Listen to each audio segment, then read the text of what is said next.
금리 변동 시기에 너도 나도 국채 투자를 한다. 아마 제가 여러분에게 작년 10월, 11월, 12월, 올해 1월, 2월까지 국채에 대한 관심을 많이 가지시라고 말씀을 드렸습니다.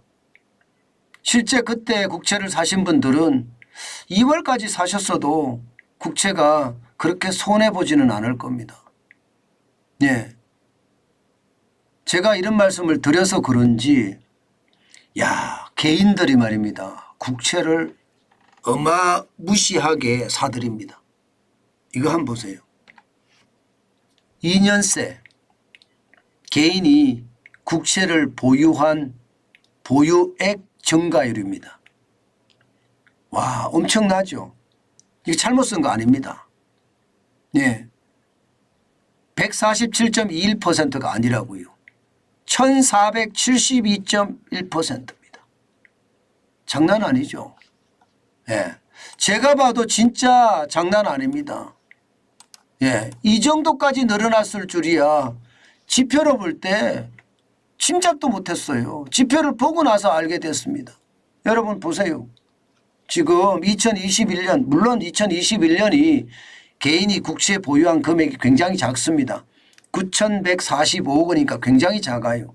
그러나 2023년에 보세요. 2023년 14조 3,766억 원입니다.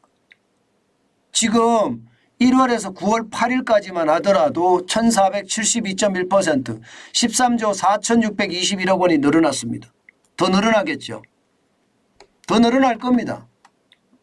2022년에도 4조밖에 안 됩니다. 4조 2,067억 원인데 14조에 14조 10조가 늘었어요. 10조 1,000억 원이 늘었습니다.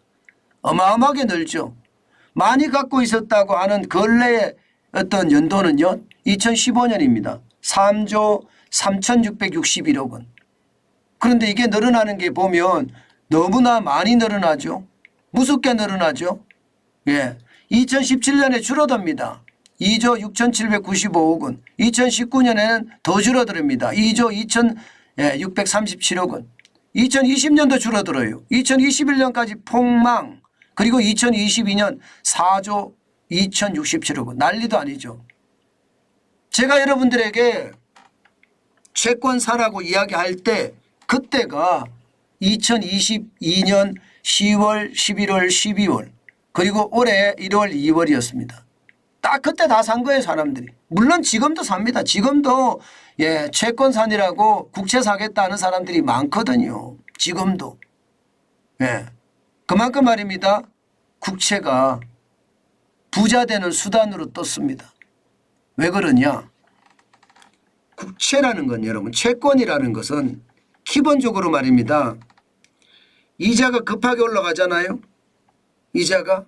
그러면 채권의 금리도 막 급하게 올라가겠죠. 똑같이 올라가겠죠. 채권이니까. 금리가 올라가면 대신에 채권의 가격은 떨어집니다. 채권의 가격은. 실제로 말입니다. 여러분. 우리가 금리가 얼마나 올라갔느냐 보시면 순식간에 올라갑니다. 이게 2021년 8월 이전만 하더라도 기준금리가 0.5%였어요. 이것이 말입니다.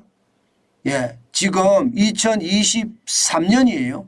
2023년 8월 24일 현재 3.5%입니다. 그러면 지금 2년하고도 1년하고도 2년이 되네요. 2년 그죠? 2년하고도 지금 2개월 만인가요? 2년이에요. 2년. 딱 2년 만이네요. 딱 2년 만이에요. 2년 만에 3%가 오른 거예요. 그럼 여러분 2년 만에 기준금리가 순식간에 3%쭉 올랐어요. 그러면 국채금리도 올랐겠죠? 실제 국채금리가 오릅니다. 10년 만기 국채금리도 많이 오르고요. 한번 보실래요? 국채금리 올랐어요. 많이 올랐습니다.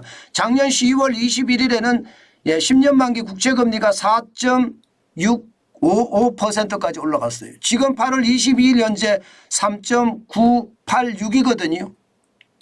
이게 4%까지 또 왔다 갔다 하잖아요. 지금 그죠? 그러면 국채 가격은 얼마나 떨어질까? 그만큼 떨어집니다. 그만큼 떨어집니다.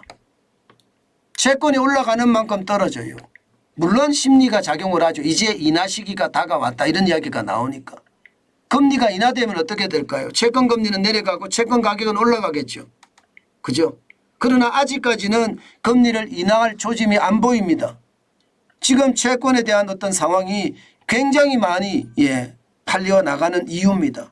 실제로도 보면 말입니다. 여러분 국채 엄청나게 사재기입니다. 국채 19-6 20년물입니다. 2조 7,580억 원이나 사들였어요. 국채 20-2 30년물입니다. 2조 5,570억 원.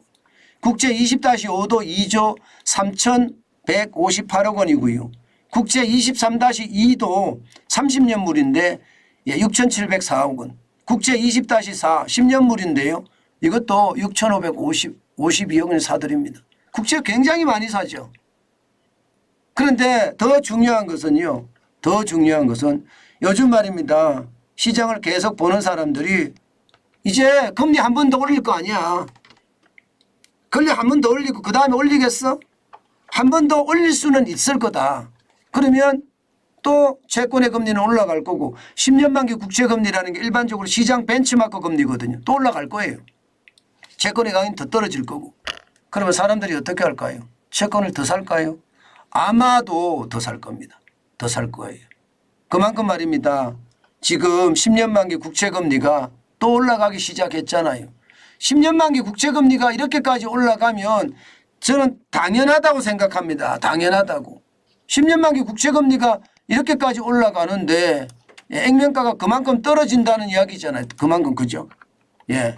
그만큼 떨어진다는 이야기니까 당연히 저는 당연히 일어날 수 있는 일이다 이렇게 생각합니다. 지금이야 아직 4%까지는 안 올라갔지만 언제든 뭐 4% 올라가는 것은 또 시간 문제다 이런 얘기가 나오는 거예요. 그러니까 국채를 많이 사죠. 국채만 많이 사는 건 아니에요. 다른 채권도 진짜 많이 삽니다. 여러분 보세요. 지금 국채 말고도 엄청 사재기죠. 지금 보시면 2021년 기준으로 개인 투자자가 채권을 거래하는 금액이 2021년과 2022년 사이에 351.3%가 늘었습니다. 보통 4조 5,675억 원을 사들이던 것을 20조 6,113억 사들이고 있고요. 올해는 8월 27일 현재 작년을 넘어섰어요. 24조 8,237억 원입니다. 이대로면요. 개인 투자자들의 채권 거래액은 훨씬 더 늘어날 겁니다. 훨씬 더 늘어날 거예요. 그만큼 말입니다. 채권이 이제는요. 하나의 투자 수단이 돼가고 있다. 이렇게 보이고요. 특히 말입니다. 소액 투자자들이 투자할 수 있는 채권, 개인 투자자들이 투자할 수 있는 채권 내년 1월에 또 발매가 되거든요. 아마 내년 1월에 발매가 되기 시작하면 채권에 대한 어떤 상황들은 더더욱 좋아질 겁니다. 그러면 채권 투자도 굉장히 많아지지 않을까요? 저는 그렇게 봅니다. 채권의 투자가 훨씬 더 늘어나지 않겠느냐 이것 말입니다. 저는 그런 것을 보면서요. 시장은 재테크도 변화하는 데 따라서 변해가야 된다. 그 말씀 제가 꼭 드리고 싶습니다. 꼭 드리고 싶어요. 여러분들이 시장을 볼 때 좀 냉철하게 보는 거 다시 한번 필요하다. 그 말씀 제가 꼭 드리고 싶습니다. 그만큼 말입니다.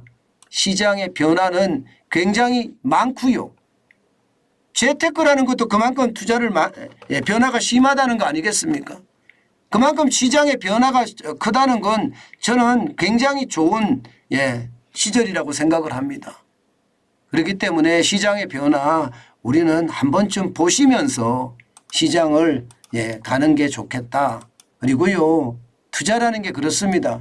한쪽만 계속 보고 있는 것보다가 포트폴리오를 잘 갖춰서 투자를 하는 것도 저는 좋겠다. 이 말씀 꼭 드리고 싶어요. 이 말씀. 너무 한쪽에 치우쳐서 하지 마시고요. 저도 천천히 제가 살아나는 데까지는 아마 계속해서 투자를 할 겁니다. 아마 여러분들에게 제가 부자가 되는 모습 반드시 보여드릴 테니까 천천히 정환준 TV를 시청하시면서 기대해 보시기 바랍니다. 저는 할 거예요. 왜? 해야 되니까. 그게 제 답입니다.